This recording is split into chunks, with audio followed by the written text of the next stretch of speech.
अगर मन शांत नहीं है तो गौतम बुद्ध की एक कथा हमारी परेशानियां दूर कर सकती है।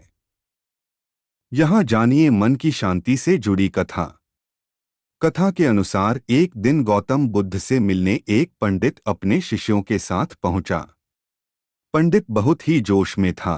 वह बुद्ध से बहुत सारे प्रश्न पूछना चाहता था। बुद्ध के सामने पहुंचकर पंडित ने कहा कि मुझे आपसे बहुत सारे प्रश्न पूछना है। आप अभी मेरे प्रश्नों के उत्तर दें। बुद्ध ने कहा कि मैं तुम्हारे सभी प्रश्नों के उत्तर दूंगा, लेकिन तुम्हें मेरी एक बात माननी होगी। पंडित ने कहा कि ठीक, बताइए आपकी बात।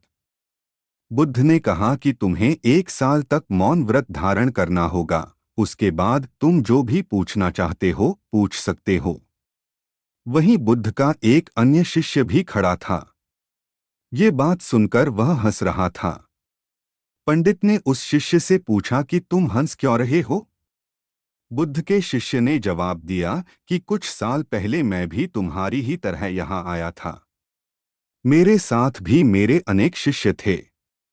तब तथागत ने मुझे भी यही बात कही थी। 1 साल बाद मेरे पास कोई प्रश्न ही नहीं थे।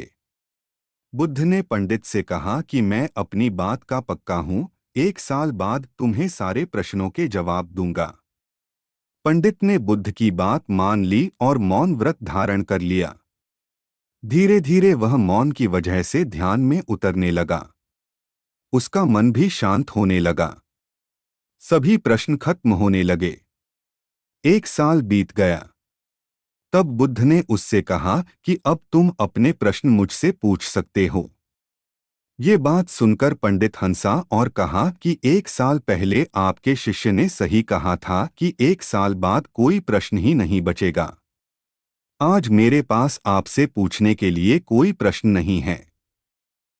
बुद्ध ने कहा कि जब तक किसी व्यक्ति का मन शांत नहीं है, उसके मन में ढेरों प्रश्न उठते रहते हैं, उसकी परेशानियां बनी रहती हैं। मन की एक अवस्था में प्रश्न होते हैं और दूसरी अवस्था में उत्तर होते हैं। झूठ की वजह से हमारा मन उत्तर की अवस्था तक पहुंच ही नहीं पाता है। मौन की वजह से हमारा मन दूसरी अवस्था में पहुंच जाता है, जहां हमारे पास उत्तर ही उत्तर होते हैं।